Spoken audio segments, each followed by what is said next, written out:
Do you feel like you've been hearing more about something called the Metaverse lately? Well, you're not alone, but what is it exactly? Where is it?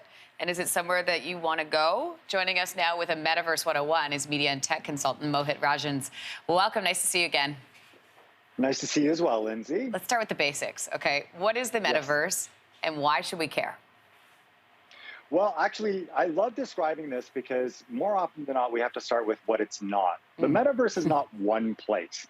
It's a series of internet and online experiences coming together. So that's one thing we have to remember. The other thing we have to remember is that even though Facebook rebranded itself as Meta, they don't actually own, run, or have, the power to centralize the metaverse. And then the third thing is we hear buzzwords like NFTs and crypto and all these things, and they're not all, and Web3, and they're not all the metaverse. The metaverse is instead another step in the internet experience that's focused more on immersion and the idea that we are eventually going to get to a place where we're going to want to build these immersive worlds that we're going to want to spend more time in. And spend money in, right? Yes, Yeah. definitely. And I think that's the other part. One of the big pushes right now is a lot of corporations moving into this space as well. I know. I watch my kids like build worlds and Roblox and all of these things, right? And it's Yes. so interactive. Is that an example? Yeah, so one of the great examples of early forms of the metaverse is Roblox and what's happening in Decentraland. So I think what we should break down really is the three different ways that it's being used best. So from a business perspective, we're starting to see metaverse being used for training and education, and we're starting to see people who can't necessarily get together for those big conventions start to use the metaverse and build within it.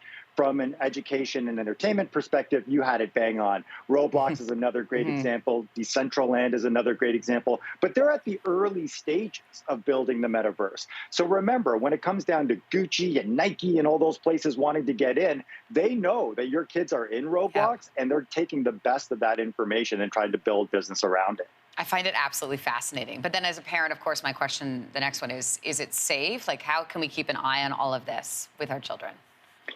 Yeah, Lindsay, the short answer to that is no, it's not yet. Unfortunately, where it's not post-moderated, there's not a situation where you really can understand 100% where the transactions are happening. People do have veils that they can be, you can be anonymous online still. And I think what's happening with the metaverse is going to be very interesting because I think we're going to need to see way more better use case scenarios from both an entertainment and education standpoint before it just becomes just another fad. Now, don't get me wrong, people will build in this world and people will continue to find entertainment value. In fact, there's a concert by the Foo Fighters in the metaverse this weekend for Super Wow. Bowl weekend. Cool. So we're going to see a lot of gimmicks like that from an entertainment value. But I'll be honest with you, it's Hmm. going to be a lot to do with this and what we're comfortable in. Because from an immersion standpoint, I don't know if we're all comfortable wanting to really get involved like this. Yeah, but I wasn't comfortable with the iPad to start, and look at us now. Talking to my kids Ah, about the fact, right? Like, I mean, it's just like for me at least, I'm like a slow burner. It takes me a while to get on board with stuff. Meanwhile, they're all techie. I mean, the stuff that they can do now is pretty amazing. So let's say, okay, I want to give it a try. What is the best way to get started? well, from a hardware perspective, the more popular way to examine or experience the metaverse is through the Oculus and through the new PSVR 2 as well. But I think what we have to take a step back and understand with what you referenced is that we're all getting used to this. We're all Hmm. getting into this for the first time. So I think parents have a really good opportunity right now. Not parents, like everyone has Anybody? a really good opportunity to learn. Like I'll give you an example.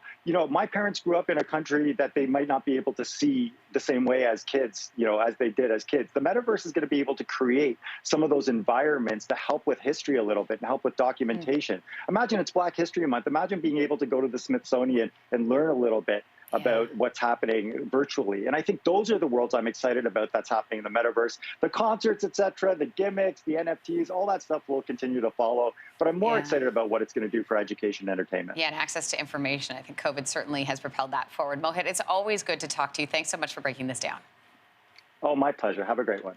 Hey, thanks for watching. If you liked this, be sure to subscribe here, or you can check out more Your Morning videos right here.